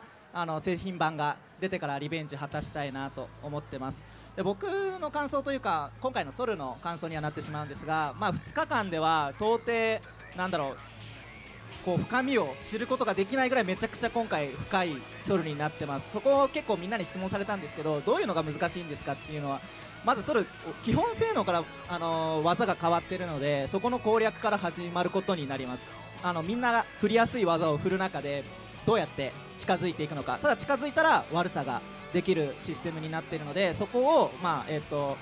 リリースされたらしっかり全国のみんなで、やり込んでいけたらなと思ってます。本当に 5% ぐらいなんで、これから一緒に 100% 目指して盛り上げられたらと思うんでよろしくお願いいたします。はい、ありがとうございます。では続いてアイン選手お願いします。そうですね、今回は新作触らせていただいて、僕今まで集会とかって言ってなくて、でSNS の情報でしかゲームの感覚っていうのは捉えられなかったんで大丈夫なのかなと思ったんですけど、実際触ってみてやっぱすごい面白いなとも思ったんで、そういう機会が得られてすごい良かったなっていうのもあって、で試合も通じて回の面白さとかかっこよさとかもうまく表現できたのかな、できてるといいなって感じなんで、これを見てこうギルティギアやってみたいなとか一緒に遊びたいなっていう人が出てきてくれたら嬉しいなと思います。そうですね、これからもこういうところに呼んでいただいたりとかできるように頑張ってやり込みたいなと思いますのでよろしくお願いします。はい、ありがとうございます。では最後にサミット選手お願いします。私もアインさんと同じで1回もこのゲームを集会とかで触ってなく、このイベントのために触らせていただいたので、やはりよく聞くギルティギアらしさがないんじゃないかとか自由度が少ないんじゃないかっていう情報しか入ってなかったので、その実際に触って1プレイヤーとしてめっちゃギルティギアじゃんって思って、逆にそう言ってる人たちにいやめっちゃ面白いから触ってっていうのは伝えたいっていう感情が思い浮かびました。5分とか触った集会とかでは絶対に難しいことなので当然伝わらないのも無理はないと思うんですけど、本当ギルティギアだなっていう感じがして、でチップに関しては見ました、壁走りコン、あれ今日一よ今日一当たるつもりなかったからね俺はね、元老ロマキャンから壁走って手裏剣で割るとかね、そういうかっこいいプレーもできるんで、本当にこのゲームストライブ本当楽しみですね。